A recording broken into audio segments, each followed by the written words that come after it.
Young Adult Podcast. Welcome to podcast 152. Here we go, 152. folks. And I must apologize for the last podcast. Yeah. 2 SD cards of our 3 cameras died. Yeah. And so we thought we were getting a good recording, and then we came to look back and we realized we had about 3 minutes of recording from 2 cameras, and then 1 camera shot got the whole thing, and it's not really the best camera angle. Yeah. So, but the audio was perfect. The audio was great. We claim the best audio out there in the industry. That's right. Which is a stupid claim. It's so good. It's all-star level audio. Mm-hmm. All-star level. Yeah. And I must address something, Pastor Aaron. What's up? In 1 week, I think, the NFL draft Yeah. starts in 1 week. Yep. I'm so excited. Let's do this. Let's do it. Well, What- I'm just saying let's do this, like, let's go. Yeah. What do you want the Lions to draft? Well, and it's funny, I have an opinion on that, and it's not really the most popular opinion, but there's actually an offensive lineman I want them to draft in the first round. Okay. I think his name is like Tyler Booker. Okay. I think. I could look it up to be 100% certain, but Yeah. it's not really that big of a deal. Anyway, Alabama offensive linemen. I just want them to shore up their offensive line, and then just that would really go a long way to really dominate. Yeah, for sure. And I know everybody screaming for like some sort of defensive lineman, Yeah. but you can get a really good one in the second round too. Yeah. I would say there's not where they are in the draft. There's not going to be anybody Dominant. top tier No. Yeah. that they couldn't get in the second round. Everybody's mock drafting. Most people are mock drafting a man named James Pierce from, I think, Tennessee. I could be wrong about that. And I'm not a fan. He's a little undersized, and I don't think he's going to be. I don't think he's first round level. Yeah. I don't think he's first round grade. That's fair. I think if you really want to get a first round edge, you've got to be picking in the top 15. Yeah. So yeah. why pick an edge? It's Right. not a first round grade. I want them to get this offensive lineman from Alabama. We're talking about dominant offensive line. If they got another great offensive lineman, I think pretty much do whatever the heck they wanted on offense. That's what I'm saying. And a good offense makes up for an okay defense. Yeah. Just play keep away for Right. 60 minutes. Yeah. I just love dominant offensive line. Like, talking to being able to completely control Yeah. Absolutely. the game. Yeah. Just play keep away. Yeah.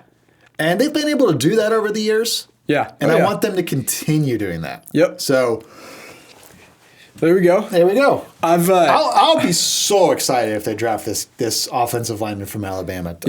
I'll be honest. I know the draft is coming up, but I haven't been paying too much attention to the draft right now because of another sports team. The one I'm repping right now, the Detroit Tigers. Let's give it up for the Detroit Tigers. The Detroit Tigers have been on a tear. That game last night, we're obviously reminding everybody to record this on a Tuesday. Yeah. So the game was Monday night. They played the Milwaukee Brewers. Oh, yeah. Right from the first inning. They just were smashing the ball. They were smashing it. Scooble just mowed them down. 9 strikeouts. 9 strikeouts, 7 innings. It was awesome. Torque bombs. Oh, it was Dylan Dingler. Dylan Dingler, man. Dylan Dingler Come on. dinging it. Oh, it's been good. Yeah. I think right now they are the number 1 team in the American League. Yes. Well, I don't know. I know we're on top of our division. Well, we got 10 wins. I think the Angels might have 11. Or 10. Well, they're national though, right? I don't know. So I think the only team that we were like tied with the Yankees, Okay. but I think we're above the Yankees now. Wow. I'm not sure. I can't remember off the top of my head, but If we are, that's pretty awesome. yeah. Well, I know this for a fact because for some reason, I love looking at the points differential. I think that really shows if you're a good team. And in the American League, we have the highest point differential difference, like in our favor, That's good. than any other team in the American League. I love a good stat. You know So- why? It's just, you can't argue it. You can't argue it. You can't argue it. Yeah, I love think it. we have the Yankees beat by 1 run in our favor. So Yankees. Yankees can go kick a rock. Yankees with their torpedo bats, and Detroit still got them beat. And you know what? It turned out that my theory was correct with the torpedo bats. I never spoke this theory on the podcast, so nobody knows what I'm talking about when I say this. But I had said I believe the torpedo bats had less to do with the bat and more to do with the pitching from that team that they were facing. Yeah. Because that team that they were facing is the Milwaukee Brewers, who we scored 9 runs on last night. Yeah, exactly. Right. And I just think they're a bad pitching team because of all the injuries they have right now. Yeah. They have they got like 3 starters that are on injured. I think it's called IL. Yeah, the IL. In the baseball world. Not to be confused with IR in the football world. So, yeah, and I think that's affecting for sure. right now. And so what I'm saying is the torpedo bat is what it is, but it had more to do with Milwaukee pitching. Yeah. So... Yeah, I agree. I do like the torpedo bat. I mean, give me an edge all day, right? Yeah. I said that it had more to do with the fact that the Yankees can now grow beards. And that's a thing. You're right. That's new this year. Yeah, brand new. They got a little bit of their manliness back, that they're allowed to have a little scruff on their face. And nice. That was my theory. Nice. There's zero proof to that at all. But we should just go full on banana ball. Just full on banana ball. And if you don't know what banana ball is, just Google it. Yeah. And then watch in amazement. Because that baseball league is wild. It's wild. And they're selling out MLB and NFL stadiums now. That's crazy. Yeah. I can't believe they're doing that. That's ridiculous. I don't have any interest in the banana ball, but it's wild what the banana ball is. Yeah. I am so excited about our podcast topic today. Yeah, let's get into it because I'm actually really excited for this because this is crazy. I was literally just listening to, I think it was something on the radio, and people were talking about exactly what we're going to talk about, but they were talking about it negatively.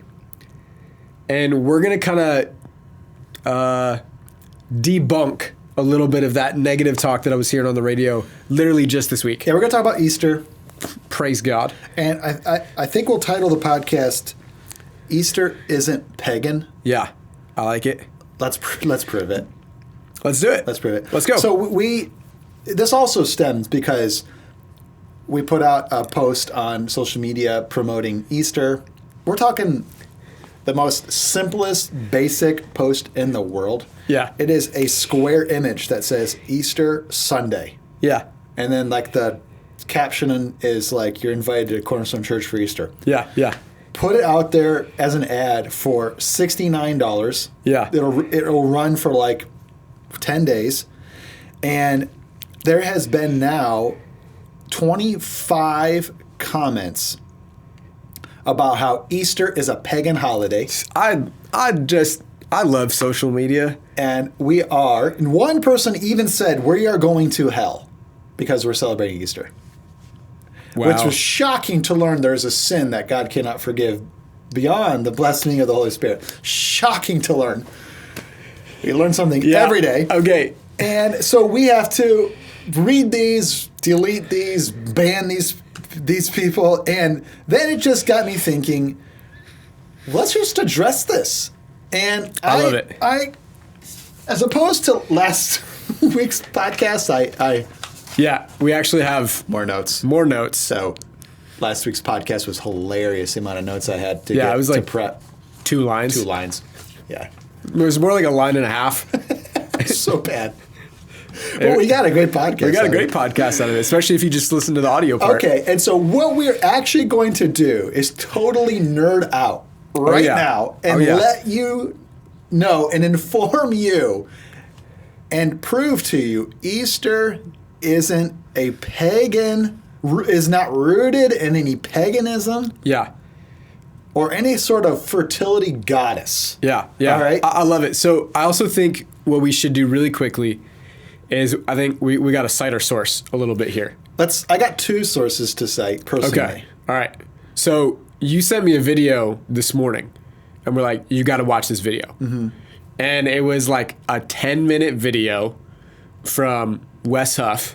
The man is coming back again. And he was debunking the idea that Easter is pagan, and it was awesome. And so a lot of the stuff is going to we're going to dive into what he was his video was literally, it was like 10 minutes. It was so fast. So fast. we're going to kind of unpack this a little bit today. And my other source is Theos U. Okay. Yeah. With Nathan Finocchio and his team. Yeah. Love Theos U. All right. So those are our sources. So the question is, or not the question, the statement is said without any doubt. Yeah. Right? Easter comes from pagan fertility cults. Yeah. And the actual answer to that statement is no. No. Just no. I will read the facts here, and then feel free to fill in. Okay. All right. I like it. And color it a little bit. Yeah. Let's do it. All right. I'll just start with at the top here. So, what about Easter, the name? Yeah. The Easter name. Right off the bat. It doesn't have anything to do with pagan deities. There is, though, a Syrian goddess that goes by the name of, or went by the name of, Ishtar. So it kind of sounds like Easter. Yeah. Okay. And the Syrian goddess Ishtar is the most commonly related pagan god connected to the name Easter. We see this on social media all the time. Yeah. But the problem is that these claims, they lack credibility and substance. Oh, yeah. And the word Easter is only used in Germanic and English languages. Yeah. And that's actually less than half the Christian population. Yeah. Right.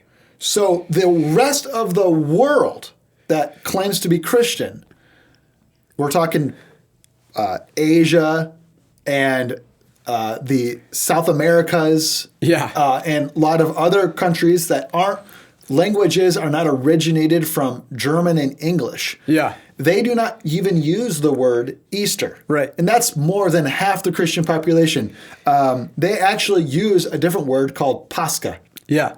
Right. And this is a Latin origin word. Right.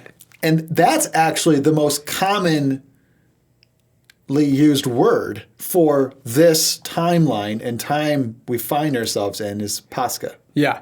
Do you have anything you want to add to that? Yeah. So I think this is really funny because we use, especially, we speak English in America. Newsflash. And English does come from German. It's got that's where it's rooted in. Its roots there. So Easter does sound like the word. Is it Ishtar? Yeah. Ishtar, right? Ishtar. Ishtar. Sounds pretty close. Sounds close. But a lot of words kind of sound familiar or close. Like, do you remember the example Wes Huff gave? Yeah. Do you remember that? Yeah, he said they have about as much in common as Steven Seagal, the actor, and a seagull on the beach. That's the connection. They sound similar, but that's it. There's zero actual evidence connecting those two words at all. Yeah. They're so far apart. Yeah. They are very far apart. Now, there are other claim, though. Yeah. There's others. Yeah. Are we going to get into the month? Are we going to get into that in a second? Is that coming up? I'm going to get into every bit of it. All right, let's go. I'm really excited about that part. Me too. The other claim, though, other than Ishtar, right? Yeah. There's others, so we're going to address these two. We're going to get into all of it. Is that the name Easter comes from the Anglo-Saxon Germanic springtime goddess. Yeah. That was a mouthful, and her name was Ostara. Yeah. Oh, yeah. All right? Now, the only problem with this, and it's a big problem here. This is really easy to shoot holes in. They're all easy to shoot holes in, Pastor Aaron. They have no historical credibility to them. Yeah. All right? So we kind of shined light on Ishtar. Yeah. And their only connection is this sounds like Easter. Yeah. That's it. Which is a terrible source to pull all of your knowledge from. Yeah. Okay, now there's this other one. I'll repeat it again. It's a claim that Easter comes from Anglo-Saxon Germanic springtime goddess Ostara. Now, there is only one source for anything on this goddess named Ostara. Yeah. And that is a writing from the 7th century monk. His name was Saint Bede. Bede. Yeah. And this is the only reference to a Anglo-Saxon Germanic springtime goddess named Ostara. That's Ostara, Ostara. Okay. No other reference in all of history mentions Ostara. Yeah. Okay. When I was in school, I don't know if you had this. When I was in school, when we were studying world history, I was taught that for a event in world history to be considered credible by the world's historians, it had to have at least 7 different citations. Yeah. It had to be sourced by at least 7 different sources for it to be considered credible. Yeah, to be in the history books. To be like, this for sure happened, this is how it went. Like, this has one. One, yeah. And there's a problem with it because Ostara, it is a German word which means springtime. Yeah. And so, and then she wasn't worshipped. Yeah. There's no worship. There's no mention of how this fake springtime goddess that's mentioned once was even worshipped. But it's a German word, means springtime. Yeah. Okay. So where does the name Easter come from? Which we're going to tell you. Yeah. We know. Okay. Thanks to Wes Hoff. Thanks to Theosu. Now, here we go. The celebration here usually fell on the Germanic month, and its name, listen to this, Eastermanath. Yeah. Which is translated Easter month. Eastermanath. Yeah. Easter month. And this was the 4th month on the German calendar. Yeah. January, February, March, April. It's just the 4th month on the German calendar, Eastermanath. Yeah. Okay. And here we go. So Easter fell on this Easter month. Yeah. Eastermanath. Yeah. The name derives from this. This is where the name comes from. Yeah. The time where we celebrate Resurrection Sunday, that Jesus died and was raised from the dead. They were like, it always falls on this month. But everybody claims Easter is from Ishtar. Easter is from Ostara. Actually, no. It is from the timing. Yeah. Not a goddess, a pagan goddess. Its name derives from a time. Yeah. A timing. Yeah. The Easter month. So, Eastermanath. Yeah. Let me say something here. I love, because Wes Huff just barely touched on this, and I want to flesh this out a little bit with you. Because here in America, we love Independence Day. I mean, 200 and some years ago, 1776, founding fathers signed the Declaration of Independence. Dude, you put American flag tank top on me, some Ray-Ban sunglasses, and a firework in my hand. It doesn't get much better than that, much right? better than being in America. Right? Yeah. But almost everybody, like probably 90% of people, nobody says Independence Day anymore. Happy Independence Day. We just say 4th of July. Timing. Why? Because it happens on the 4th of July. Yeah. But July sounds like Julie, which was my pagan aunt that worshipped the devil. Right. That's how absurd this that's argument is. That's what they're trying to connect. That's what they're doing. And it lacks credibility. So much credibility. So, okay, we've gave you some information on the historical evidence of the name Easter. Yeah. Okay. What about the bunny?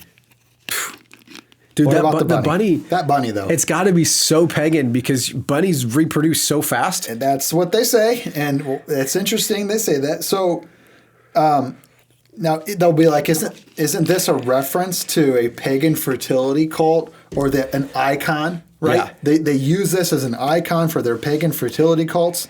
So the first instance, though, we see of this is in 1572, which is 500 years before paganism even had a foothold in Europe. Yeah. And if you do enough digging, you'll find one thought from a man named Jacob Grimm. Yeah. Remember Westhoff talking about this man? Oh, yeah. Who ties the Easter Bunny to paganism. So this is really found out to be, when you actually do some digging, found out to be quite the scam. And there's absolutely no evidence that connects the bunny with paganism other than this 1572 reference by a man named Jacob Grimm. Yeah. So there's the connection, one guy. Right. Again, one guy. Yeah. So also, let's go back and actually look at ancient paganism. There is no symbol of fertility in any ancient group that practiced fertility of a bunny. Yeah. This was shocking. I guess that's the right word. This was shocking to me. Not a rabbit, not a hare, not a bunny. I've heard this claim since I was a kid. Like the bunny, this pagan fertility cult. Okay, go actually look at the ancient fertility pagan cults. There's no bunny. There's no bunny. There's no bunny. And they were obsessed with their imagery. Yeah. They carved it into the stones. I'd say if there would have been a bunny, we would know about it. There's no bunny. Yeah, they have you can't produce that bunny, can they? You can't produce the picture of that bunny. But why do we do a bunny then? Well, it's because bunnies actually are a springtime animal. Yeah. They travel in packs, and because they do produce a lot, there's a ton of them everywhere. Yeah, especially in the springtime. And so they're connected with spring and Easter simply because they're a springtime animal. Yeah. So there's that. There you go. And then this does get odd, Pastor Aaron. Why the egg? Yeah. I mean, seriously, why the egg? I am confused on the egg. Personally, I've always been confused, probably since I was like 5 or 6. What sick freak is sitting at home thinking to himself, I need an egg. I want this bunny to lay an egg. Yeah. Bunnies don't lay eggs. It's messed up, man. Yeah, I agree. And it feels a little twisted and a little gross. And it feels a little cultish. Yeah. So I could see why, this is a cultish. This has roots in the paganism cult, right? Yeah, it's rooted right there. So why eggs? All right, so here's the best explanation. I'll read it to you. You add what you want, Pastor All right, Aaron. let's go. Eggs are tied to pagan cult rituals, but only the fact that they are a very common food. Yeah. You'd have to connect, if you want to be historically accurate and prudent, you would also be forced to connect other common foods, such as meat. Yeah. Because we all know meat is highly connected with pagan cults. Yeah. So you'd have to connect meat to everything as well, because it was also commonly used along with eggs.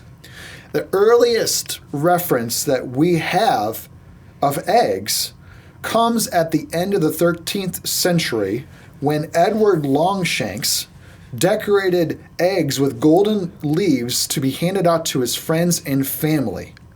But other than that, there is no connection that has eggs and paganism tied together. But there is a connection with this Edward Longshanks, who decorated eggs to give out to his family and friends during the springtime holiday. Yeah.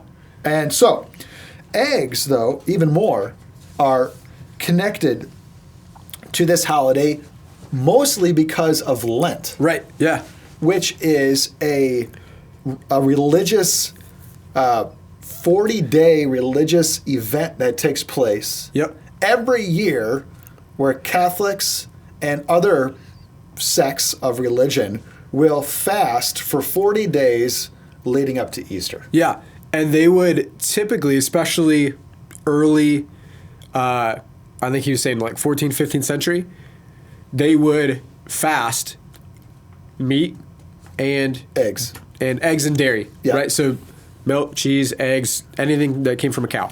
Yeah. So, but this is early on. We're talking what century? I think it was like 14th, 15th century. So there's no refrigeration. There's no preservation. So what do you do? I mean, the chickens are still laying eggs. Yeah, you can stop slaughtering cows, but the chickens just lay eggs. So in order to to preserve the eggs, they would often hard boil them, But they couldn't eat them but they wouldn't eat them. for 40 days So they would just have mass surpluses of eggs. at Easter. And then at Easter time, there would be tons of eggs because, now you can eat eggs. Yes. So they would eat them. Yeah. And there was a lot of them, but it was connected to Lent, Yeah. and that's it. That's the connection. So the abundance of eggs during Easter is actually because of Lent, which Yeah. I believe is a beautiful tradition. Yeah. And There you go. and preservation techniques. So we got to eat all these eggs, or we can give them away. We can decorate them. Yeah. I don't know. They can do whatever they want with them. But bunny and eggs are far more mundane and more innocent than we even thought. Yeah. After Yeah. doing this research. Oh, yeah, for like, sure. so innocent. It's actually kind of cute. Like, Yeah. Right. I mean, I would tell my children this. Yeah. It's so yeah, innocent. Exactly. Okay? Yeah. So when the evidence is evaluated, Yeah. and history is taken into consideration, these are the things that seem to be connected to the origin of our modern day Easter season. Yeah. And I too wish, Pastor Aaron, that commerce and culture would celebrate Jesus Oh, yeah. Absolutely. Easter. Yeah. But it turns out Jesus doesn't keep the lights on at Walmart or Target. Yeah. But the Easter bunny and the Yeah. Easter eggs, they tend to sell well Right. and make the business money. Yep. And that's why culture has run with this. It Oh, is, yeah. and the church, we don't run with the Easter bunny. We don't run with the idea of the Easter egg, because that's not our goal. That's not our mission as a church. The church celebrates Jesus. Yeah. It's a wonderful holiday. Yeah. And I don't expect Walmart or Target to spread the gospel of Jesus Christ. Yeah. And I'm not offended if they don't. Yeah. But I would be offended if the church didn't spread the message of Jesus Christ. Yeah. So it's so silly. And I like what Wes Huff said, silly to make more of these traditions negative than the evidence bears out. Yeah. So can I say two things here? I'd love it. First thing, I think that any time that there is something widely accepted in culture that we can use to shine the light of Jesus, whether it's a bunny, whether it's eggs, whether it's a Christmas tree, like, if we have an opportunity as Christians to use something to celebrate and shine the light of Jesus, then we should do it. I don't think I agree. that we should, oh my gosh, there's a bunny, there's eggs, I can't celebrate the resurrection of Jesus. I never want to be so easily offended. Yeah. It's just not how I like to live my life, personally. Yeah. No, absolutely. I think our world gets so offended at everything, and we as Christians should be the group that's like, yeah, okay. You know, when you know the facts, it calms you down. Oh, absolutely. 100%. I like what Theos, you said Okay. when I was researching them. They actually said, Thursday is named after Thor. But that doesn't mean we worship hammers every Thursday. Right. So, Easter is more rooted in the Jewish Passover and the death of and the resurrection of Jesus. Centuries of Christian liturgical traditions. And it is not rooted in TikTok conspiracies. Yeah. I love it. Me too. Yeah. Okay, so here's the other thing I was going to say. The Bible says that we should not be surprised when the world acts like the world. Yeah. Okay, so when I walk into Walmart and they have chocolate bunnies and plastic colorful Easter eggs, Yeah. I shouldn't be surprised that the world is taking Resurrection Sunday and trying to make money off it. Yeah. Okay, whoop-de-doo. Like, that's been happening for forever. If you're not celebrating Easter because culture has hijacked the true meaning, I would just strongly encourage you to rethink that. Yeah. Rethink that. This is the most important day for Christians. Yeah. We Yeah. should take advantage of this holiday. Absolutely. Right? Like, Not fight it. without Jesus coming back to life, if we don't celebrate Easter Sunday, then Paul says, then we're worse off than the pagans. That's literally what he says. If Jesus didn't rise from the dead, if there's no Easter Sunday, we're worse off. And so wouldn't we want to take every opportunity to celebrate Jesus coming back from the dead? Yeah. I would think so. That's how I look at this day, look at Easter. If the world is going to pause for one day and acknowledge the fact that, hey, it's Easter, great. I love that. Yeah. We might come to a place one day, Pastor Aaron, where culture really rejects even the word Easter. Yeah. Because Christians are connected with it so much. Yeah. Yeah. And I could see that day coming. I say, let's take advantage of the time we live in. Yeah. And spread the good news of Jesus Christ. Come on. And I just choose to know the truth. The truth will set you free. Come on. Let's go. And I just choose personally not to get offended by all this stuff. Yeah. Yeah. And I just thought this was an important podcast. And I think, Pastor Aaron, something people are very interested in learning. I agree. I love this one. Me too. I loved getting to study it out and everything. I thought it was great. Yeah. All right, let's bring this one to a close. Let's see. Pastor Aaron, how would you describe this podcast? This was like, let's see. It was like a nice spiral cut ham. Maybe with some honey glaze on top or brown sugar glaze. Baked, roast nice and warm. Oh, yeah. I agree. Watch out, though. It might be pagan. Watch out. All right, audience. Catch you on the next one. Bye, everybody. Bye. Youth and Young Adult Podcast. Youth and Young Adult Podcast. Youth and Young Adult Podcast.